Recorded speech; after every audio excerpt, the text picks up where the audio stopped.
gospel for the day is from the Gospel of St. John, the 11th chapter, beginning at verse 32.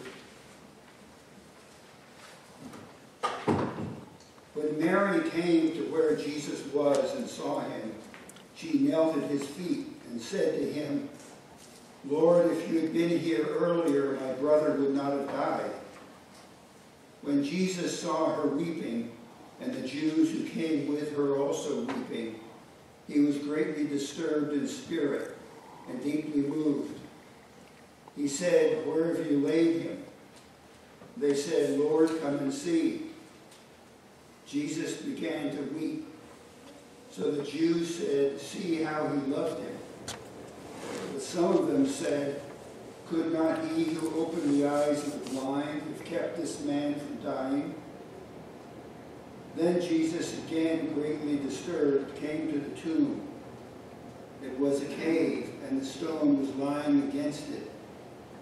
Jesus said, "Take away the stone."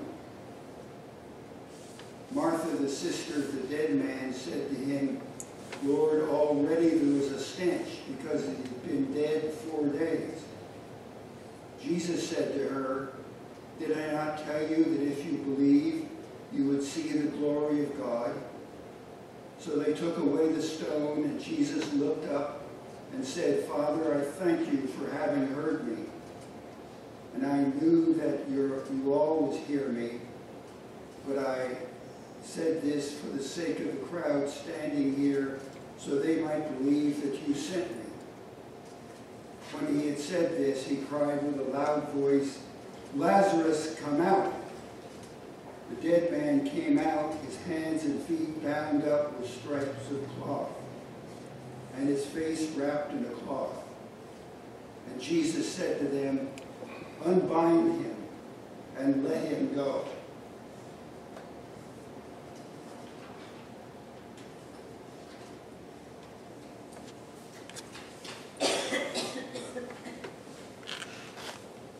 As I read that, I think of Jesus' final words in that passage. Unbind him and let him go. Those strike me as classic words of Jesus for any of us. To be unbound and to be let free. Like his other classic words, "Come and follow me," and "Be not afraid." So also, unbind him and let him go. What is it that binds us and keeps us from going forward in our life and our faith? I believe if we take time to reflect on it, we all have had times when we've been bound and stuck in our lives. And we long to hear Jesus' words. Unbind him. Unbind her. Let her go.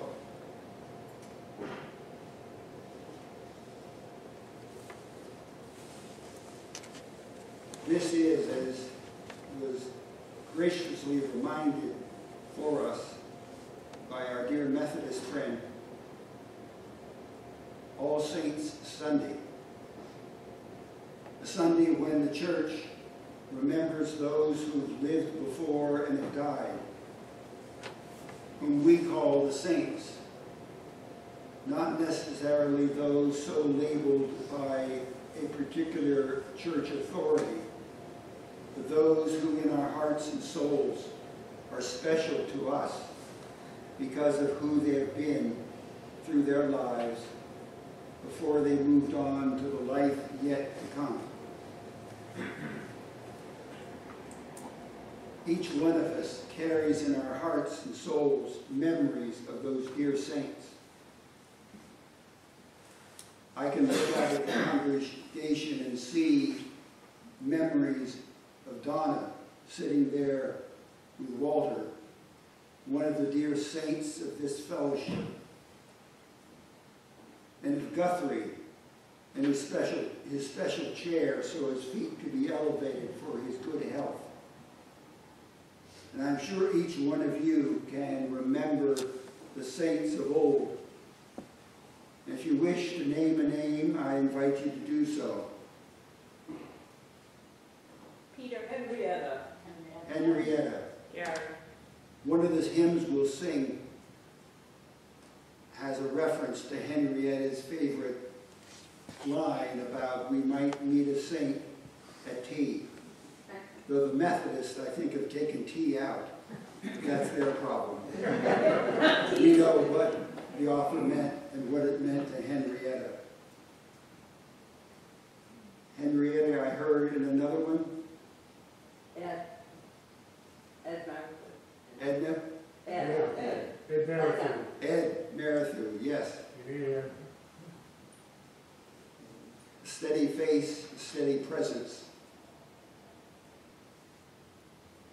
There's something about the saints that we remember because of the steadiness of their presence in our lives.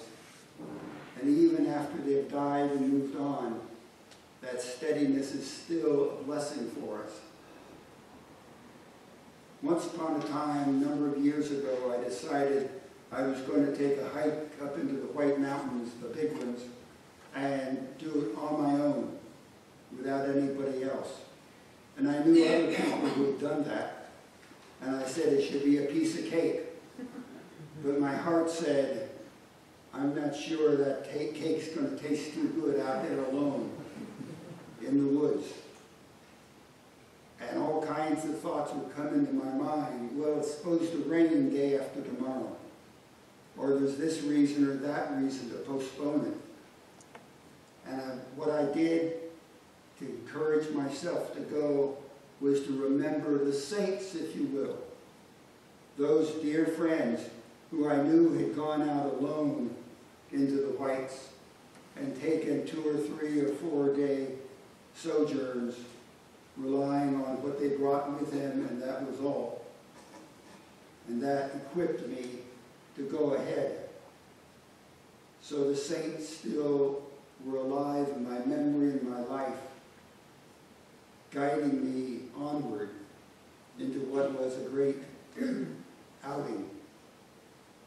I did cut it short by a day or two, because it can get pretty wet out there.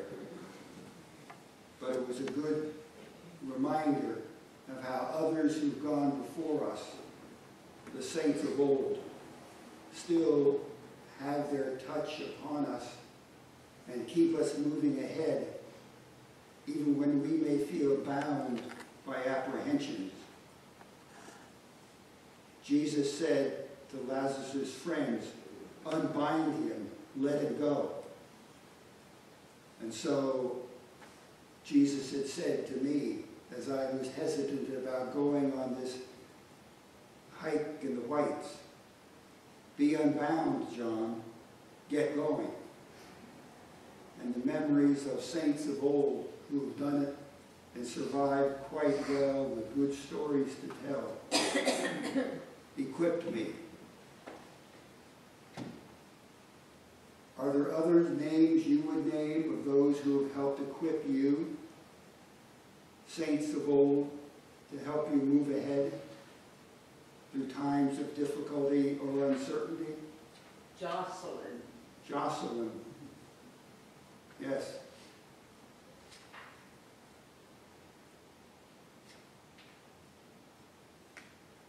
My father, Peter. Peter.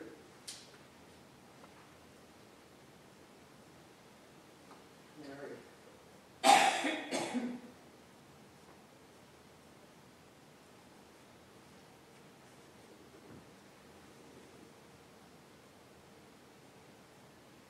And the room is filled with good memories and the spirit of those who've gone before us and left a mark and a sign to unbind us when we need to be free to step forward.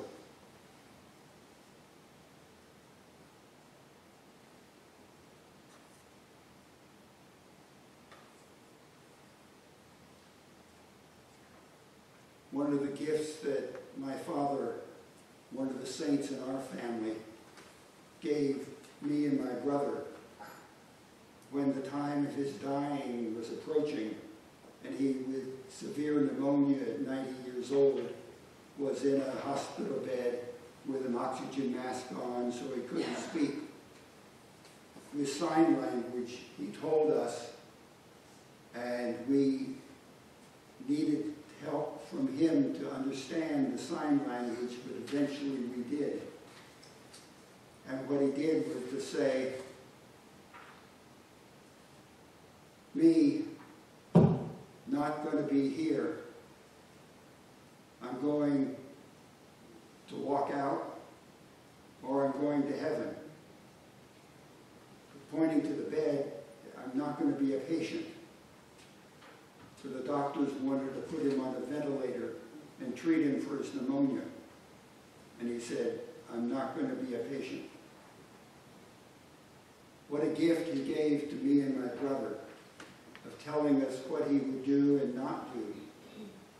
So we were set free from that struggle of having to decide for him, which often happens in families. We were set free to be with him as he finished out his days, because he had given us that gift through the sign language of what we needed to know. As an aside, I encourage us to do that with one another and let our loved ones know what we want toward the end of our days as a gift to them. So when the time comes, they will know how to proceed, and our loved ones won't be struggling to make a decision one way or another. But each one of us are blessed by the saints of old.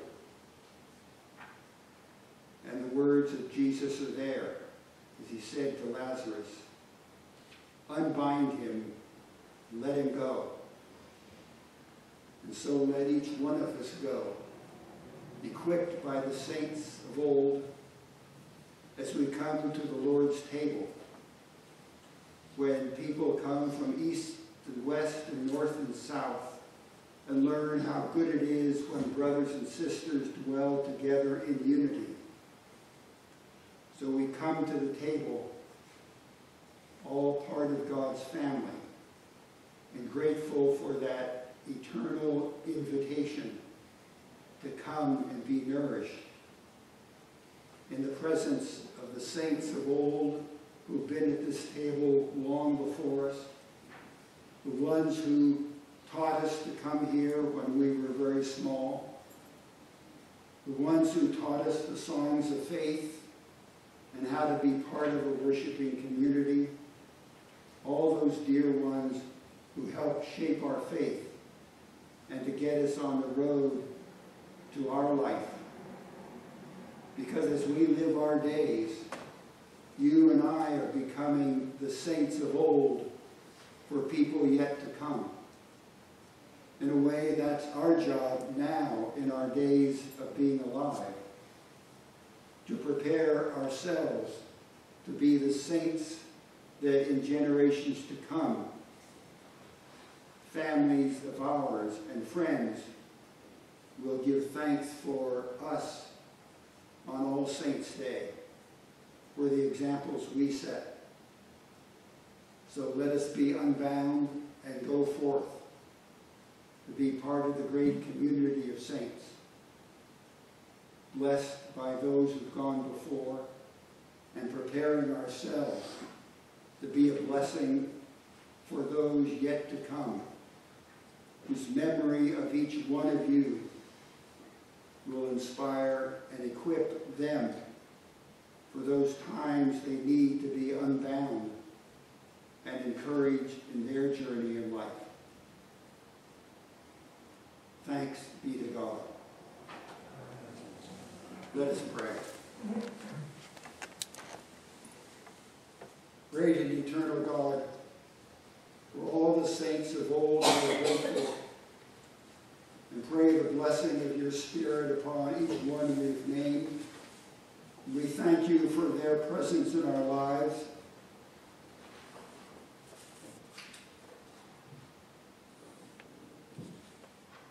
Give us courage for the days ahead and wisdom for the living of our days. Through Jesus Christ our Lord.